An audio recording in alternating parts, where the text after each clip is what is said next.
Police officers, what was your biggest oh poop moment? A few months ago I was on patrol when a homeless man came up to me and confessed to a crime. He told me he had just shoplifted $10 worth of goods from Five Below, and got away with it too.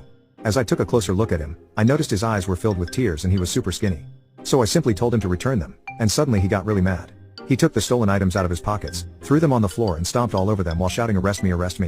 But after I followed the usual crisis intervention procedure, he immediately calmed down and apologized, before walking into the dollar store. We locked eyes as he grabbed 4 items, walked out, and threw them into the open road. Well, now I was forced to detain him. But when we arrived at the station I noticed something strange.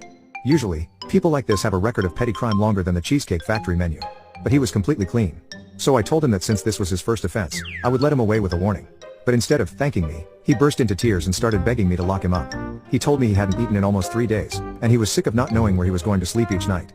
At least in prison, I can get 3 meals a day and a hot shower. He then smiled as if a grimy prison shower was something he'd been dreaming about for